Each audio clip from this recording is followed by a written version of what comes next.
Either the season special. I'm Andrew Greaves, alongside me Simon Evans, Paul Woodhouse, Darren Bentley, and Chris Borden. Thanks to everyone joining us live, and thanks to everyone listening on catch up. I finally get to say that, listening on catch up via From the Be All End Sounds or wherever you get your podcasts. Plenty to discuss. The Spurs game now just less than 48 hours away, the eve of the Premier League season. Lots to discuss. Pre-season, the Carabao Cup draw, how we're going to survive, and plus taking some of your questions. Let's just have a quick sense check then. How are we feeling ahead of the big kickoff? Obviously, Liverpool get things underway on Friday at home to Bournemouth, and then the Clarets away at Tottenham. Simon, I think when the fixtures came out, we said it don't get much tougher as a start. Spurs perhaps doing Spursy things this week in the Super Cup. Does that give us a chink of light in a door that we may be able to push through? The fact that they had a game midweek, and a travel and a game, that obviously helps us. I mean, they're going Wednesday to Saturday. I know if they were playing in the Europa League, they'd be going Thursday to Sunday, so it's the same difference really. But that's a little bit of a shock to their system, isn't it? After pre-season friendlies and so on, having to travel, going to Europe, playing a game like that, losing in a disappointing fashion, I don't think any of that does us any harm. No, Chris, do you share that sentiment? Is that Spurs there to be got at opening game of the season? I think I've seen Roy Keane suggest similar. And I don't. We know what it's like. Going to Spurs is always tough, unless it's 1983 and Billy Hamilton's on the rampage. It's just one of those. They've got some good new signings. They've got an awful lot of injuries. To be fair, that's probably one situation that might benefit us. With Son's left the building and Maddison's looks like he's out for most of the season, etc. But I say they could afford not to give Odegaard a game last night. And as Frank said afterwards, they've shown they can. After what they witnessed last year, which, take the Europa League out of the equation, they were an absolute shambles, Spurs. They were a joke. Yeah. But they've gone and taken on who I think, even though Chelsea beat them in the Club World Cup final, I think everyone accepts that PSG are the best side around at the moment, and they've pushed them to the limit, haven't they? So, it's going to be. I think it's going to be a chastening afternoon, but again, not one that we can't. If we're at full tilt and they're not, you never know. But chances of that are few and far between, you'd imagine. Yeah, and Daz, I mean, pre-season didn't give us much in the way of kind of clues as to where Scott Parker's going to go with his lineup. There's a lot of kind of splitting squads, a lot of, leaving a lot of players at home to play a scratch game because Sheffield Wednesday pulled out of a, pre-season friendly. I guess we're going into that game at the Tottenham Hotspur Stadium really completely unaware of what side he's going to be put out and what kind of form that 11's in, aren't we? He will have an idea what his best 11 is now, and the fact that three of the new lads are available probably helps him. I think, we go into that game with no expectations. If we get something from that game, it's a great story. I don't see it myself. I think Spurs will have too much for us. But you never know. If you're going to, as Simon said, if you're going to catch them, maybe now's the time to catch them. So why not? Give it a go.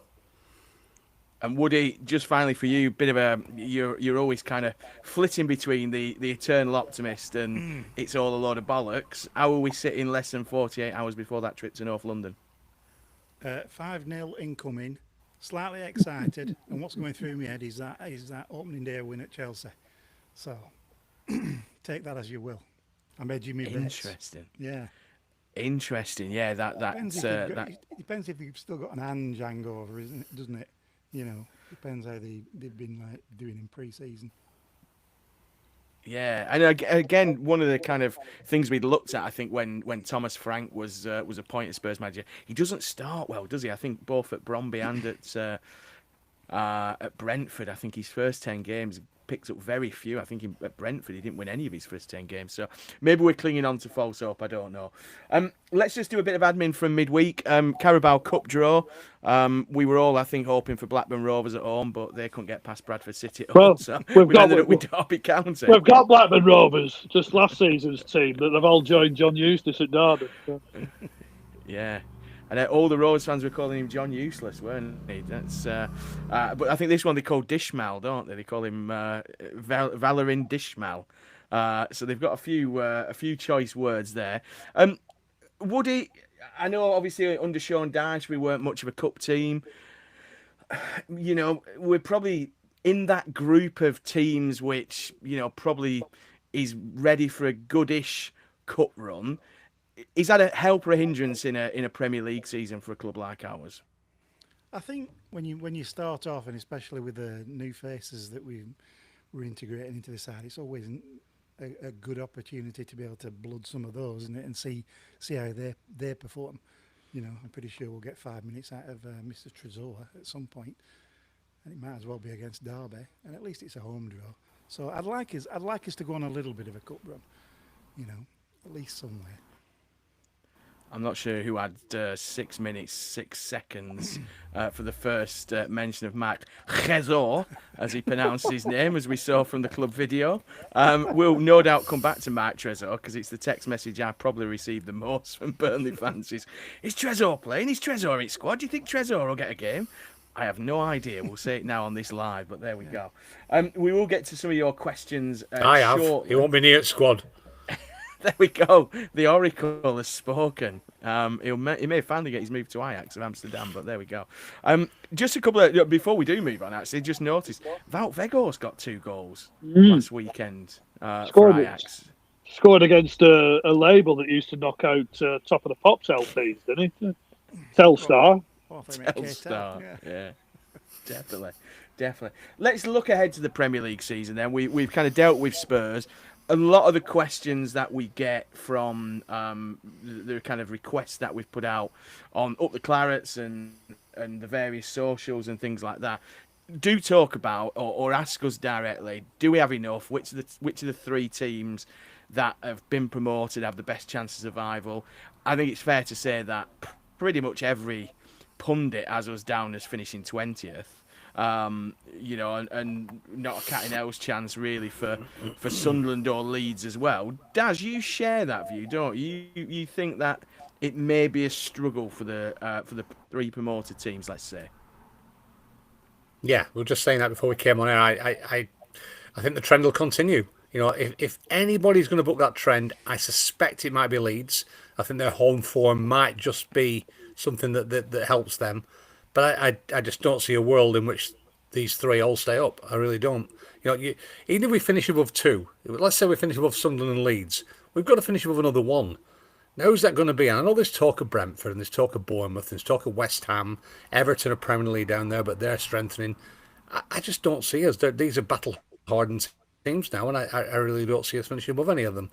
And we've shown in the past you can spend 120, 130, 140 million quids at this level, and you go backwards. It's a tough league, and I just don't see it happening. Yeah, and I mean that's the last time we'll see Darren Bentley on this podcast, because there's no room for negativity at all this season, I'm afraid.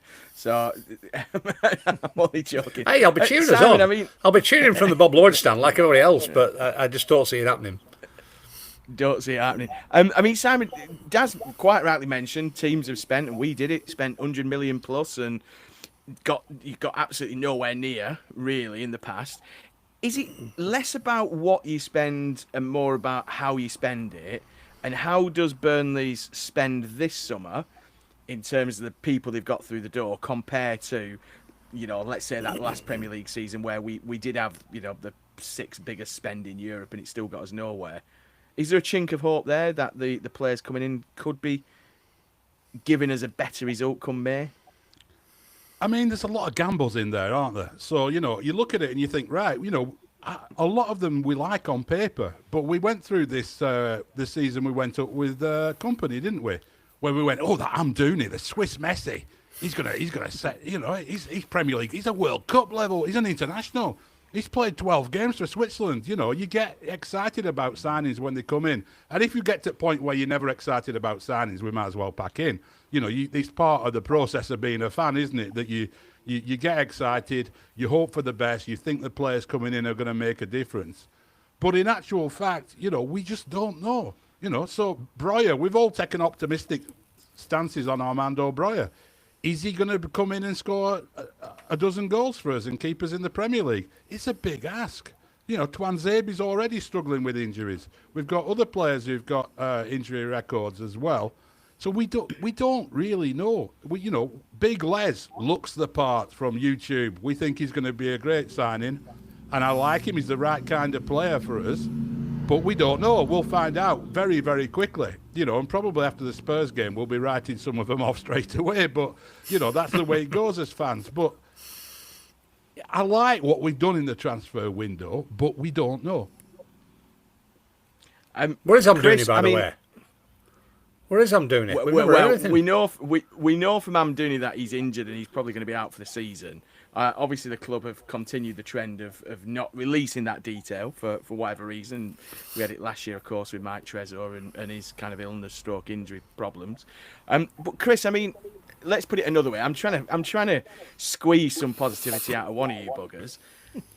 Is the approach to the football the difference this time? Because we know last time that Vincent Kompany basically was self-preservation and style over doing what's needed to survive, and Sean Dyche touched on that in the chat we had with him in terms of, there's a way of staying up in the Premier League. Does that pragmatism that we begged Kompany to have during the Premier League season, that we get with Parker, which produces perhaps not the most entertaining football, is that combined with a better on-paper transfer summer? Is that what gives us hope of surviving? I think the way we're set up has to, give you a better chance, because you're trying to make yourself harder to beat, and we're obviously you only lost two league games last season with this way of thinking. You've got that. We're talking last week before as if we were going to be playing this like a 4-2-3-1 sort of thing that we played last year. And it looks for all the world now that we're going to do like a 3-4-2-1 really. And again, that I think that makes us harder to beat as well. You've got that sort of security. You've got the three centre backs. Probably one of the wing backs will probably stay at home. Then you've got Cullen, who's sort of natural propensity to try and keep the back door shut, sort of thing. Leslie, who you're hoping is a bit of both worlds, and that he can give us the physicality and to cover box to box. And I just think there's no point going into the season if we don't think that we can finish above at least three sides. I think Leeds strengthened terribly. They've signed a few players. Again, a lot of players that we don't know a great deal about. So they may have great seasons, they may not. Sunderland have signed an entire new team, but again, with a few players that'll have popped up on Championship Manager and a few that we know very well indeed. But is creating a new team going to keep me up? I don't know. But again, we said this last season about the likes of Southampton back in the day, where they were producing players almost on a conveyor belt. Buy cheap, sell high. Buy cheap, sell high, and ultimately you hit a brick wall. And Bournemouth have had this. Bournemouth have sold 4 of their back 5, and you're not going to replace with the similar caliber of player, and you're having to develop on the job. Then I think Bournemouth could be in trouble. I think Brentford are in trouble. Giving a job to Keith Andrews for a start. Never mind. Then you sort of factor in Nordegaard and Buemo. Looks like Visser's off as well. I think they're in big trouble, Brentford. I think Wolves are in trouble. I think West Ham are one of them. West Ham, you can toss a coin, can't you? But you've got to think we can finish above 3. That's the spirit. That's what we want, Chris. That's the spirit. Woody, continue that trend, please. I mean, you've watched us in VR. There Yes, must have been exactly. enough in computer pixels to suggest we're going to be able to stay up at least on FIFA. Well, if there's two invisibles from like the opposition every week, I think we've got a fighting chance. You know, a couple of 0-0s incoming, we'll be fine by September. Let's put it this way. I think the business that Scott Parker's done makes sense. The types of players that he brought in are definitely upgrades. I think, as Buzz just said, the system that he looks to be wanting to adapt to is set up to be very, very difficult to beat. And I really don't think he's angling for, Bayern Munich job at end of season, isn't our Scotty? So it's still going to be tremendously hard work. It really is, and it's one of those. It's like it almost feels like if you're still in sight of the third, the third from bottom round about Christmas, you seem to be doing a good job as a promoted side this year. And I genuinely don't know. It's going to be hard work. But like Chris says, there are some other sides who have got far bigger problems than we have, this season. The biggest problem I think we have is the start to the season. Those first 7 games are brutal. And I know that the flip side of that is if you get through those 7 games, you come through into an easier spell. But we could quite easily be playing catch-up come October. And that's the big worry for me. So we have to start well. If we're going to have any chance, we have to start well. And that means taking points against Liverpool, Man U, Man City, Tottenham, Arsenal. It's a tough ask. Yeah. I agree. I agree on the start to the season, and I think as a fan, you look for that. I've not got my wall chart sorted this year just yet, but I will be putting together my chart. It served me very well under company, obviously, but there doesn't look to be a run of games where you kind of go, right, that is going to be, that's where we're going to pick the points up. But I wonder whether this season's slightly different because of all the teams that Chris rattled off. I mean, I've predicted that Graham Potter's going to be the first manager to go in a Guardian piece that I did because I think they're going to be banging trouble, really going to be banging trouble alongside your Bournemouths, your Brentford. I just wonder if the last 2 seasons, 2 things really. One, there's been no crap Premier League teams aside from the promoted clubs, and the promoted clubs have almost shot themselves in the foot the last 2 seasons because they've had managers who've been slaves to their philosophy. It cost Russell Martin. I mean, Rangers have already lost the Scottish Premiership title because of Russell Martin's approach to football. You know what I mean? He will be out of a job by Christmas at Ibrox. He can approach it any way he wants up there. They ain't touching Celtic. No, but I mean, what is it? 2 draws in their first 2 league games. They are out of the title race in Scotland because they've handed that. I just think with Parker and his rehabilitation, the fact that he's had a couple of bad experiences in the Premier League, I think he approached it different to perhaps any other manager, if you will. We could have had, any of the promoted managers from the last 2 seasons, any of those 6 sides. So, we have got a lot of questions coming in on various channels, so the Clarets, Twitter, and on the live chat as well. Do feel free to stick them in. Simon, you're on the knobs and buttons tonight. So do you want to start feeding us some questions? Yeah, we've been flooded with questions here. It's great. We had quite a lot come in beforehand, and it's also basically putting them together with the ones that people are sending in live as well. So I've put up a few of the comments as we talk. So but we'll have a look at a few questions. Here's one from Elizabeth on UTC on the message board. Should we stop spending now and just go with what we've got, with one eye on the debt accrual? Interesting. I mean, Simon, do you want to just... I mean, you were on TalkSport recently on Paul Ross's show talking about PSR and debt accrual.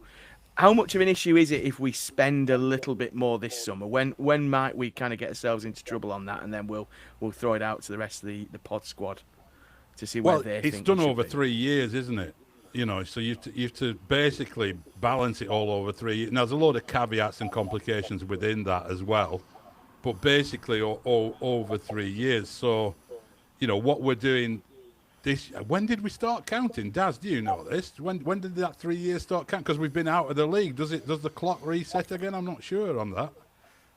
It must do if you come up. I mean, it's a rolling 3-year period, isn't it? If you're a team that's Yeah. in the Premier League, but if you come up, then it must kick in again. That's why Leicester have sort of thumbed the nose at the rules a little, haven't they? Because they've been up and down in that time. Up and down, yeah. I'll say no. We don't. We need a striker. We need a striker. Still need a striker. That's why Still need a striker for Daz. Would you be tempted to stop spending now? I mean, Scott Barker again in his presser today talked about we've got a big squad. We need to move players on. I mean, I was looking at that squad list. There's some players you just completely forget about. You kind of go, Christ, I didn't even realise he was still here. Do you think there's still a couple of places we need to strengthen? And is that to be done now, or is that done in January, do you think? I mean, I agree with Daz. I still think we need another striker, and we're going to look a little bit sparse in the middle of the park should anything happen in there. I still think we need to spend, but we also need to move some folks on. We really do. Yeah. And just looking at debt accrual there, Chris, I mean, the problem we've got is when I look down that list of players you think maybe prime for a move, your Bensons, your Delquars, your Agai, all of these, you're not getting much back there, are you, in terms of transfer fees if they're going on a permanent, or even if you're shipping them out on loan. All you're doing is freeing up a space on a spreadsheet, aren't you? You're not bringing much in terms of cash there, are you? Well, it depends. If you sell sort of 10, 3, 4 million pound footballers, true. Every little helps, isn't it? I know the sort of the big six. I mean, they used to sell the squad players for a couple of million here and there. You'd buy an Eagles or a Chadwick or something, but now they're getting 30, 40 million for their squad players, and that's helping their PSR no end, isn't it? But again, I read an article earlier this summer that suggested we didn't have much wriggle room with PSR. So if that's the case, then you got to abide by the rules. And if we can't bring anyone in, we can't bring anyone in. But I'm with the others. We're still a forward line, and I still wonder. I still see Josh Brownhill wandering around, like he looks like he's on holiday, and he's not attached yet. And I just wonder whether there might be a late. Change of opinion there, and he thinks, hang on, I've got no other better offer. I'm going to come back to Burnley, sort of thing. Interesting. I think we do that with Phil Bardsley. Was Bardsley released and then Bardsley came back? Is that the transfer I'm thinking of? Simon, would you welcome Josh back with open arms, or do you think it's kind of 100%. We've moved on from that? No, 100%, 100% into that midfield now. Yeah, absolutely.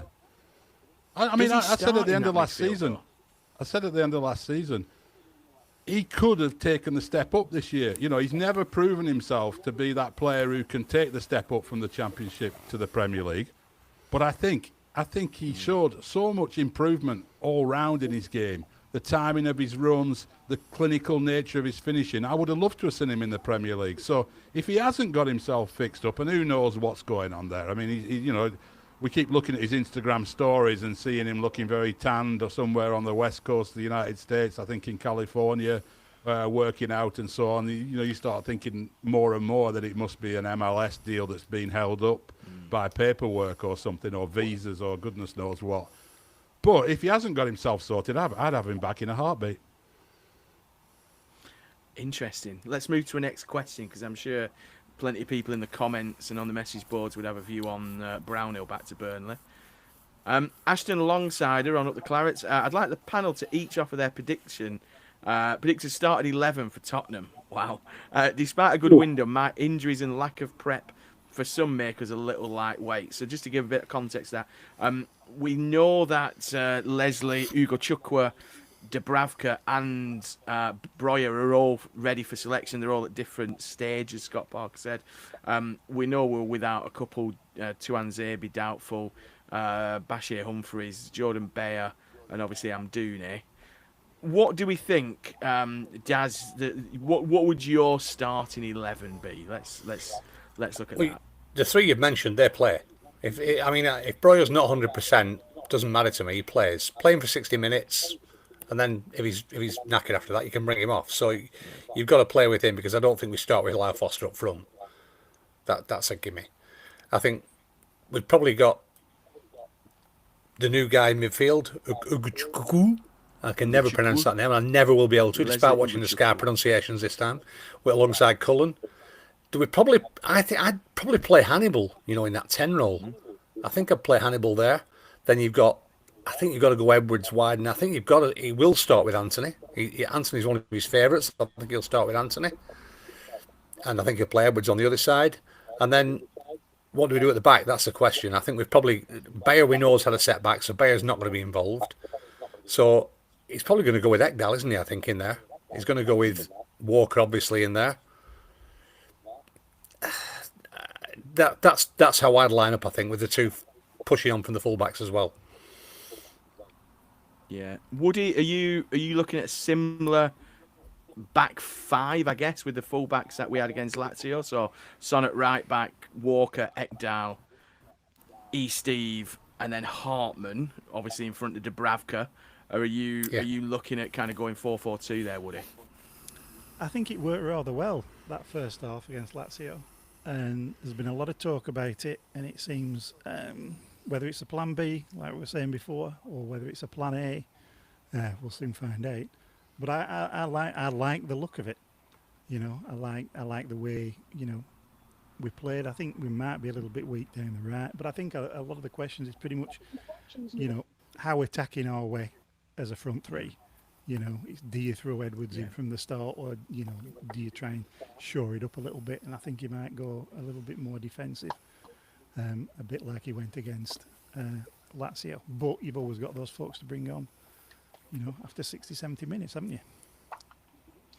Yeah, definitely. And Chris, is there any changes to the starting lineup that Daz suggests? I mean, I think Daz's suggestion is probably what I would go with. Would you go similar to that, or have you got a rabbit up your sleeve? That's not the right saying, but have you got a rabbit to pull out the hat? Close enough. Yeah. I think if he's going with the three centre halves, he'll go with what he went against Lazio. He'll play Hartman on the left, and I think, although there'll be a reticence among some to play Son, given his lack of experience since he arrived with us, as I was saying last week, he's got the protection of Walker behind him, and he's got Hannibal with the energy of two, slightly in front of him. So I don't think that's as much of a gamble as it might look on paper. I think Ukachukwu plays alongside Cullen ahead of Laurent from last week. And again, to me, it's whether do you let Breuer blow himself out, or do you bring him on with half an hour to go and let Foster do the same. But I'm excited. I'd like to see, as much as my heart thinks he'll veer towards Anthony as a 10 with Hannibal, just for his work rate. But I'd love to see Edwards let loose as a 10, because essentially he's free there. He can roam on the left, he can roam on the right, he can go in behind and cause mayhem. And I think you get him on the ball, between the lines, and hopefully let him fly from anywhere, which he looked a bit reticent to do last week, bizarrely. Yeah. Because he's got quality in that left foot. I'd love to see just gamble slightly and play Edwards. Interesting. And Simon, let's talk about the bench. I know the question was about the starting 11, but how important is a bench, and a bench with real quality on?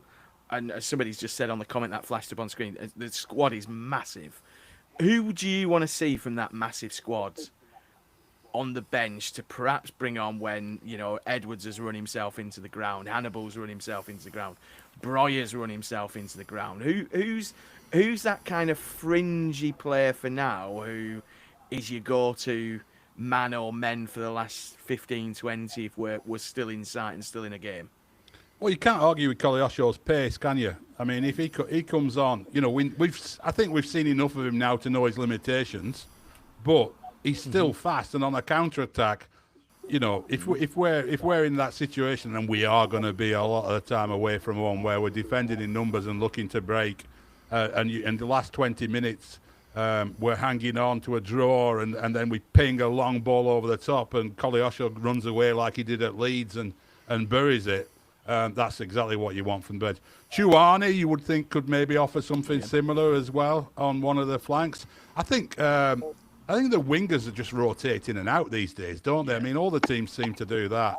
If you've got those wide players, JBL is another one. Where Edwards and Anthony, maybe they're not getting much joy out of their fullback. You swip them out early in the second half. We've got backup and alternatives there. What we don't have really is that, if Breuer can establish himself as the number 9 and he's fit enough, then, is Fleming then a guy who comes off the bench and plays as a second striker maybe, or goes into that 10 role, or goes as an alternative to Breuer as 9? He could be, really effective from the bench if he's not starting. Although I wouldn't be surprised to see him start if he's fit. Apparently he is fit. He wasn't listed amongst those who weren't anyway. And if Breuer's not ready, does he start with Fleming and bring Breuer into it for the first game? I don't know. I tend to agree with Daz. If Breuer's got 60 minutes in him, give him a go. But yeah, we've got those options. And then, someone like Ramsey might start coming into things, just to break things up and offer a bit of different things in midfield. We should have a strong bench. And in the game now with 5 subs, it's a hugely important part of it. There's nothing... our squad is massive, but there's nothing massive about having squads of 28, 30 players anymore. I mean, we're at 40 or something, aren't we? But it's important to have. You're going to have 3 or 4 players injured, and you want to have 5 really good options from the bench. Yeah, absolutely. Magic Mike. Do you know what I like there about Simon's comments there? They're all forward options. There's no parking the bloody bus, is there? He's getting these forwards on, isn't he? Yeah. Yeah, and he's probably going to go through 4 wingers a game, isn't he? I mean, you'd think he's going to be one of these. Yeah. Because his wingers work hard, don't they? His wingers do work hard. They're good at tracking back Anthony's good at following his man, which perhaps we did lack. Flyover Fred said Luca was the only one really testing Lazio. He's a frustrating player, isn't he, Koleosho? But you're right, Simon. I think that kind of, when you're looking for an outlet over the top and you need somebody with legs to start making their defenders think about something as you're hitting 75, 80 minutes, if you're under the cosh and you're trying to give your side a breather, Koleosho probably is the guy to kind of come on there, really. And, that's it. But are we going to play? If he's going to play the back 3, it looks like he's playing 2 10s off a forward. Yeah. With a tight. Yeah. You've got the two wing backs who are essentially going to be our outlet. Yeah. And then you're letting 2 10s do the damage. Well, second half, we played almost like a front 4, didn't we, against Lazio? Yeah. So unless you're chasing, if you're chasing the game, great. But is he going to play players that hug the touchline? I don't know. No, interesting there. David Hamley there just saying, do we think any homegrown players are going to come through? No. My gut reaction is, given the fact that most of our better under 21s appear to have either gone out on loan or, in Wesley's case, gone up to Dundee on a permanent, which obviously looks a good move for him. I think he played 60-odd minutes against the aforementioned Russell Martin's Rangers side as Dundee grabbed a draw, despite being favourites for relegation in the Scottish Premier League. Scottish Premiership, I think it's still called. Scousers have just spent 35 million on 18-year-old. How does any promoted team compete? I think we kind of touched on that with how difficult it is. I think the plan is to finish above 3 other teams. I know that sounds like I'm being really kind of facetious, but there are, I think, 3 other teams that we can finish above. Let's have another question. Joe Pattison, 97. Where do Burnley still need to strengthen?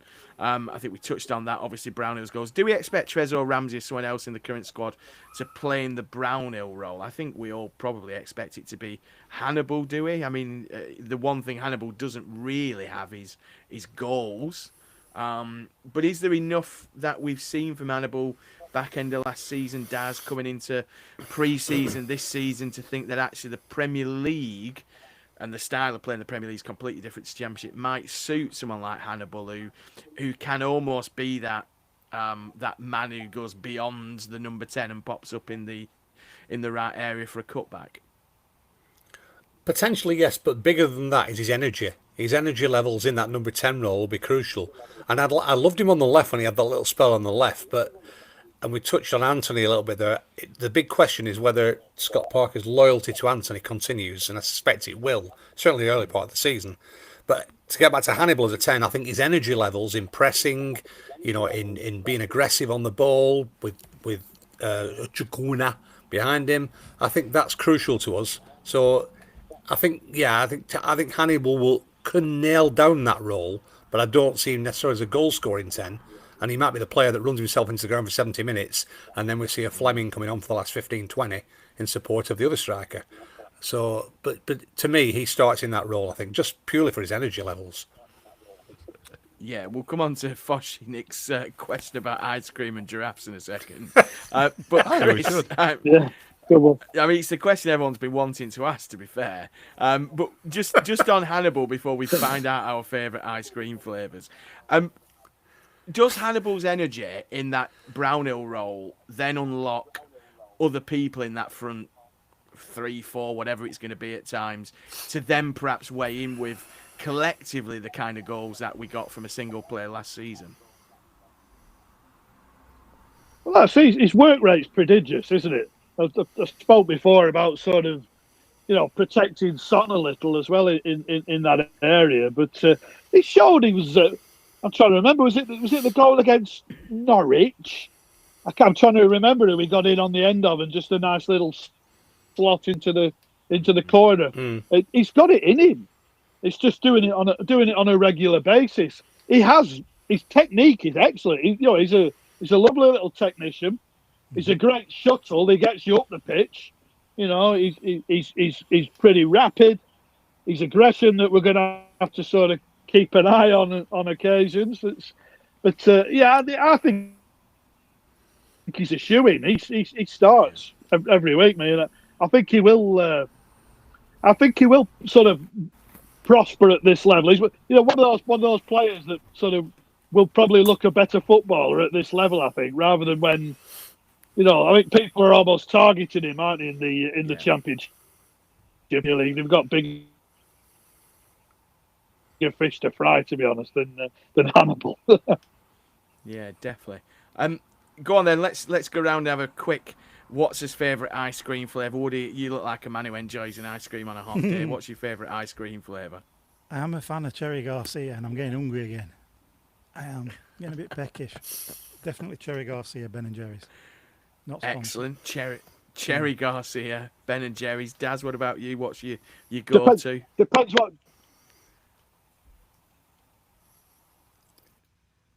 I'm a sucker for Raspberry Ripple. For what? I love a Raspberry Ripple. Or a Mr. Whippy with strawberry sauce. Oh, classic. Chris, what about you? Do you know, my favourite ice cream shop is called Frederick's in between Chorley and Adlington, and it's been there 100 odd years. I know it's got a different flavour every time. And the last time I went, I had fruit salad. Like the old sweets, the old penny sweets. Yeah. Oh yeah, unbelievable. And they'll have something else next time. Anyone, get yourself to Frederick's. It's the greatest ice cream shop in the world. I tell you. Again, not a sponsorship, but I do know it. Free. If anyone wants to give me any free Fredericks, yeah, but free Fredericks for life for Chris Borden. Excellent. Simon, what are you having in Miami when it's 60? I know it's a very my favourite is a Miami one. It's dulce de leche with caramel, basically. You it's twat. Absolutely fantastic. So it is. It's a deep, rich caramel. Absolutely brilliant. Oh, but excellent. It's so rich, you do need a bit of vanilla next to it. You know what I mean? Just to sort of balance your palate a bit. 2 scoops. I love it. I'm a big rum and raisin fan. I love a rum and raisin ice cream. Yeah. It's a good rum and raisin. We didn't have time. Good variety there. A good variety. Yeah. I will eat any old shit when it comes to ice cream. To be fair. Of course we will. Yeah. Exactly. Of course we will. Yeah. We didn't get on to the would you rather fight alongside a giraffe-sized chicken or a chicken-sized giraffe, but we maybe save that for another live show just to get got- people coming in. It's got to be a giraffe-sized chicken, hasn't it? You'd think so, wouldn't you? Oh, yeah. yeah. You'd Evil think chickens. so. Yeah. Alongside, against. No, You know what I mean? What kind of dickish question's that? It's quite patently obvious. It's a You know what I relative. mean? The relative of the T-Rex, isn't it? A chicken as well. Exactly. This A is- little, so yeah. it's got a bit of fight. Yeah. Bit of fight in it. Definitely. Let's have another question. Let's try and get back on track. I mean, this is We're getting lots of Trezor questions. Getting a lot of Trezor questions. Is Trezor Trezor the questions. surprise player of the season? It'll be a surprise if he plays. Right, let's put Trezor to bed. There we go. We'd love him to. I think the general consensus among the pod squad is we would love to see Mike Trezor. There was a brilliant video of Mike Trezor absolutely rinsing Ekdal and Steve individually in training. So if we can get that Trezor, we'd love it. Let's see what else we've got on the old question bank. I'm sure there's another couple of questions that are going to be slightly different to what we've got. A lot of people asking us for predictions and starting 11s and things like that. A lot of people obviously sharing the same concerns as we do around where do the goals come from. But yeah, let's see what else we've got in the question bank. Simon on the knobs and buttons, as we said. Yeah, that's an interesting one. Why has nothing been said? He's got a furrowed brow. We can't see the question on He's ordering screen ice cream just off yet. DoorDash. That's what he's doing. That's what he's doing, isn't it? Uber Eats. You can't see He's it. going to be sat there. With I can see it. I can see it, Simon. There we go. The question was why have the club not said anything about Brownhill? And I tend to agree. It's a funny one, unless, as Simon alludes to, the door is ajar. Until he joins another football club. I mean, he's not our footballer anymore. No. So, like I say, unless there is still the possibility that he may return, why shut the door on it? You know? Yeah. Do you find that a bit weird as well, Woody? I mean, he obviously captained us to promotion last season, top goal scorer. It seems to be the done thing to put out, we've seen Kieran Trippier and Ben Mee, I think, record videos when they left to join Spurs and Brentford, respectively. Are you slightly surprised that the club haven't done something to at least acknowledge the fact? I mean, we had the kind of... I don't even think we had the kind of Josh Brownhill's exploring options elsewhere like we had with CJ Egan Riley, did we? No, there was no kind of saga, was there? Only from fans. There was nothing really... Didn't seem to be anything mentioned, from the club. And he's, like you say, he's just wandered off into the Miami sunset or California sunset or whatever. So, I mean, I don't know. I don't know whether there's a... they take it a little bit personally sometimes in the boardroom. I have no idea. I mean, he's put the statement out, hasn't he? Saying that he's put the statement out, effectively closing the door on Burnley. So, on the back of that, the club could have made a statement, but the fact they haven't is interesting. I agree with the question. I mean, it's like Goodmanson, isn't it? Go back last year, and Goodmanson's out of the building, and But Brownhill's closed the door, hasn't he? He's put his statements out, and you find it in that situation. Why wouldn't Burnley? But maybe they think there's still a possibility yet. Yeah, interesting. Will Brownhill rock up at Everton? Daz is one question. It was someone I was talking to the guys at Everton about, because they were looking for players and they were openly saying they needed 3 or 4.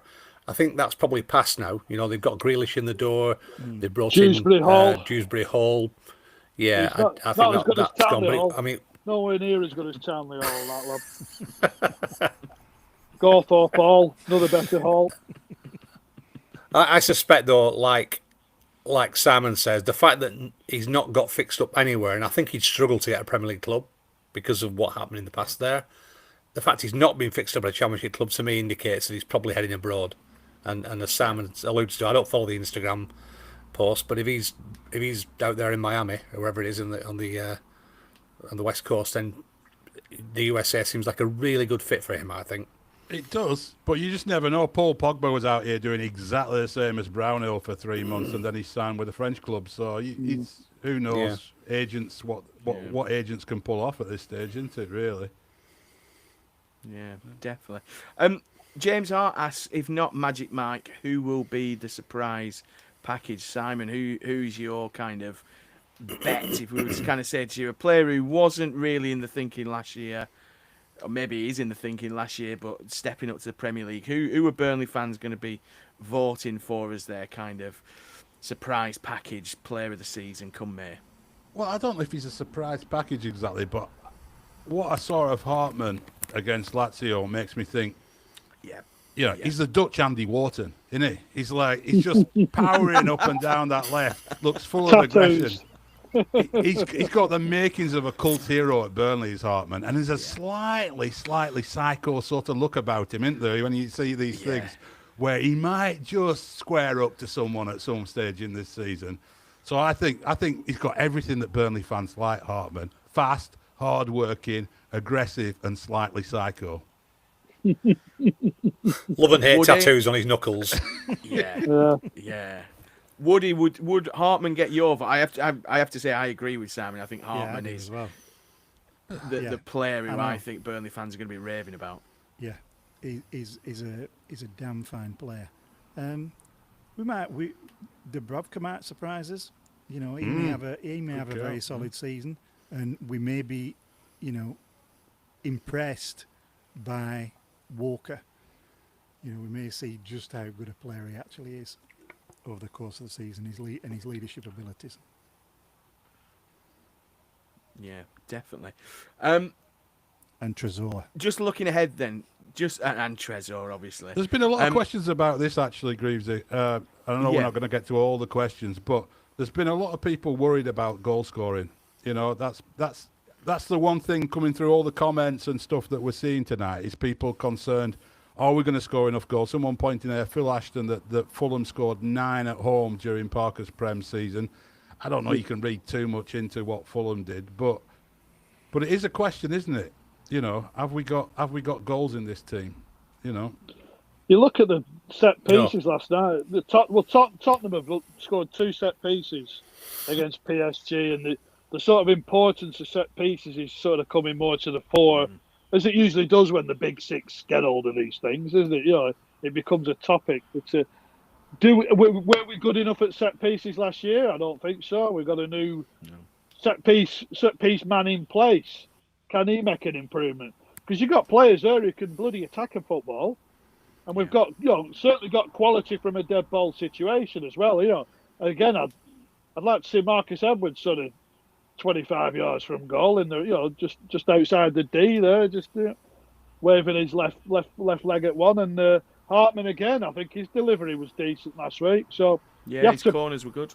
You got to take full advantage of those situations when they arise, really. Because in open play, are we going to carve teams open? Probably not. I think, to be fair, bodies in the box will be an issue for us because the way we're going to set up, we're not going to have bodies flooding into that box. And your centre backs, are they going to chip in with goals? Possibly not. Is Hannibal questionable? Wide men, possibly. I think there's a lot of onus on Breuer, to score goals.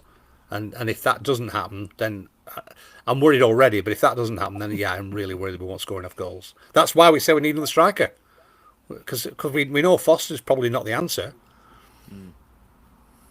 I think that brings us on to a question. I think John Robinson asked about Foster. Does anybody? I think the question was something like, does anybody have faith in Lyall Foster? I mean, Woody last Premier League season started well.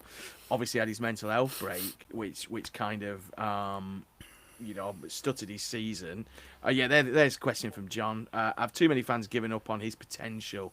He could be underrated. Is there a player there? I mean, Scott Parker, speaking to South African TV this week, talked about him being a brilliant human being with lots of quality.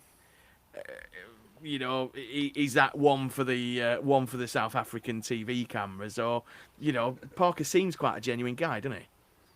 Yeah, of course there's a player there. It's whether there's a goal scorer there. The point is, we're talking about, is there somebody there who can score goals? We're not necessarily talking about somebody who can drive, from the edge of his own box 30, 40 yards. And I think his hold-up play's got got them slightly better, and I think he'll be a very good option either on the bench, and if he has a good trot, then he will invariably start. It'll probably be between him and Breuer. But you're not expecting.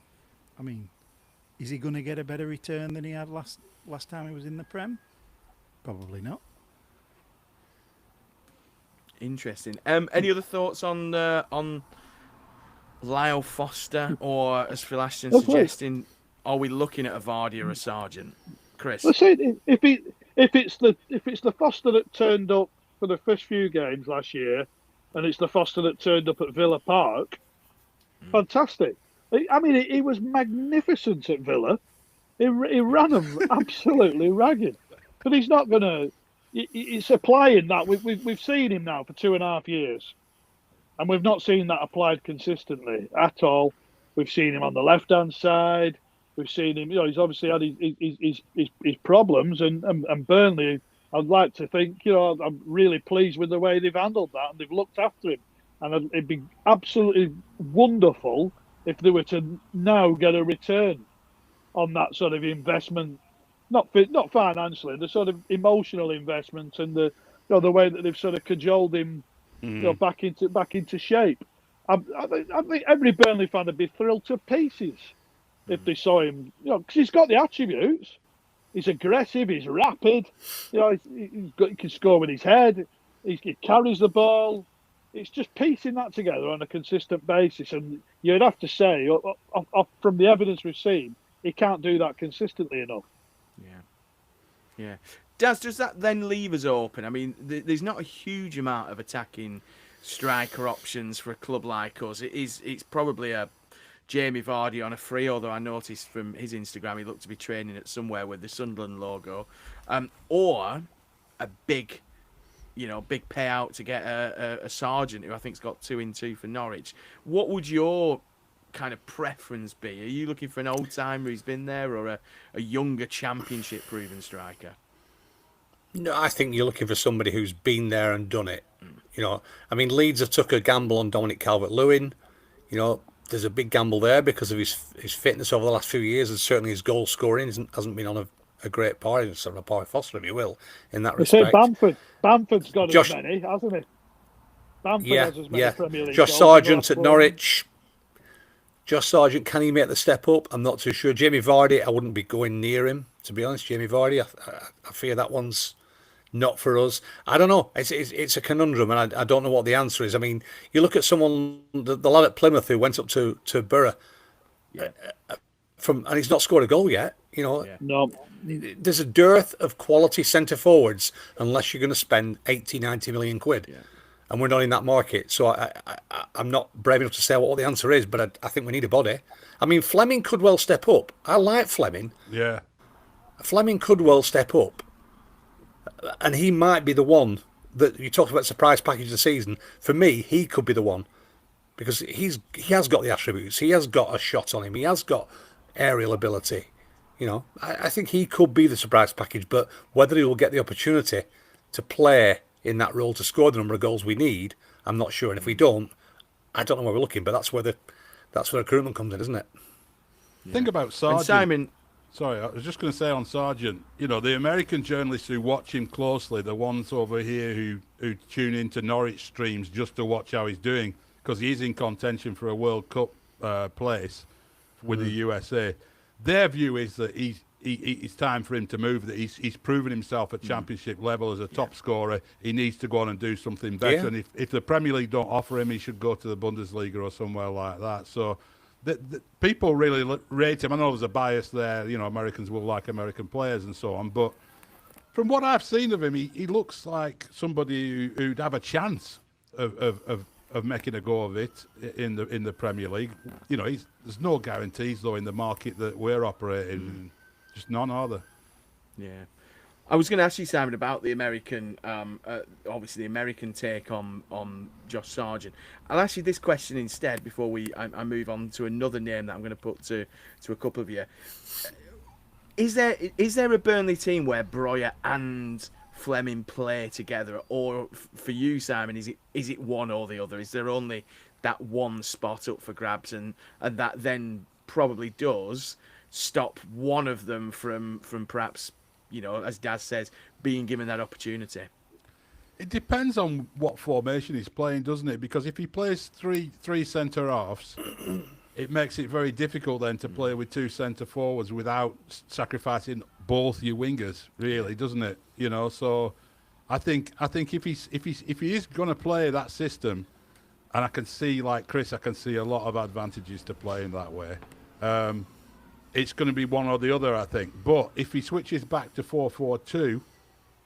There is the chance then that he might go with a pair up front, and you could then play Fleming behind Breuer in that gap, which is where, we've said it a million times, everyone says he played at Millwall and is his natural position apparently. So, I think at the moment, if we think he is going to start off with, Kyle Walker playing the right side of a three and two wingers cutting in behind a striker, then it's Fleming or Breuer. But, Breuer obviously has had a poor injury record, and there's every chance that Fleming might get a good run of games at some stage. So, I rate him. I do. I think he showed a lot last season, and I'm not sure the way we played last year played into his strengths either. So, I'm keen to see him given a chance. Yeah, Woody, I'm just going to throw a different name at you. Not a striker, but somebody who we talked about a Brownhill replacement. Gustavo Halmer at Sheffield United obviously scored a pretty special goal against Birmingham in the Carabao midweek, but he looks like somebody. I think we were linked with him briefly when he was at Coventry, when we were being linked with a couple of Coventry players. If we're looking for somebody to score goals from midfield with a bit of a proven record of kind of getting goals and good work rate, is he somebody who perhaps in the last knockings of the window you kind of go, hang on a minute, let's see what we can do? I mean, Sheffield United, for the most part, against Birmingham, look to shadow their former self. I think they may struggle to get into that top six this year. Is he kind of, again, that player to unlock other players? I mean, he's a great player for about 50 minutes, isn't he? And then he starts blowing out of his arse about 60th minute because he's obviously had too much ice cream and far too many pies. So, but he's an extremely good little player. He is, and so in the same way that I don't think he could have the same impact necessarily as, like, say, Sander Berg did when he came up from the Championship, but I think he could be a very good little addition. To be fair, sponsored by Afners, obviously. Yeah, he's Little being the operative word there. Yeah, he's a tiny little guy, isn't he? Well, like a barrel, isn't he? He's kind of got my kind of physique, which is absolutely too many pies. You wish. You wish. There we go. Reminds me a bit of me at Wednesday night football, I have to say. Quite a lot of the time. There we go. Too much rum and raisin, lad. Too much rum and raisin. Exactly, yeah. Too much rum and raisin. I tell you what, let's leave it there. I think we've got to as many questions as we can. We'll probably do a few more of these lives. I know we've got big plans this summer to. We're putting in some new plans for the new season with kind of some live reaction stuff and some more kind of YouTube shorts. So do make sure you hit the subscribe button on YouTube. Make sure you kind of get all our new videos and pods and everything into your feed. Just wanted to end really just by just acknowledging, because I know the club have been a little bit slack on doing this, but funeral of Willie Irving today as well. So I know his coffin went past the turf on its way to Worcester. So really, just from everyone here at From the Be All End, our thoughts obviously with his wife Rita and his sons Darren, Stephen and Jonathan. I know most of us know at least a couple of the lads, and big Burnley fans. And obviously Willie had a huge career at Burnley, a ridiculous goal scoring record. What we wouldn't give for a Willie Irving-esque player in the Premier League. So condolences and thoughts with all of the Irving family. We'll be back after the Spurs game. We will be back with some reaction. We may be back on Saturday night, depending on the result. If we get a good result, we may all jump on. But certainly, we're playing a bit more of a squad game this season. We're trying to kind of split the squad a little bit, so you hear kind of less voices per pod, but we think it flows better, and certainly the kind of vast amount of comments and text messages we've had suggests that seems to be a good way of going. Kind of stimulates some of the debates a bit more. But and we've got one or two friends who are going to be joining us as well. If you are still looking for something to watch or listen to, don't forget you've got our Sean Dyche special, which was a fascinating hour with Sean talking just about Burnley. I noticed a couple of people claiming the Harry Kane story is an exclusive. Our legal team will be on to them before long. And of course, we've got the Jimmy Mullen special. Again, big thanks to Paul Kopak and James McDonough for going down and seeing Jimmy. That as the engagement we got on that and the comments. And I know Jimmy and his wife really, really kind of taken aback by some of the comments about Jimmy and his time at Burnley. So lots and lots of content out there in your podcast feeds and here on YouTube as well. So do give us a follow at B Hall Podcast on X. And yeah, for the first time of the new Premier League season, up the Clarets.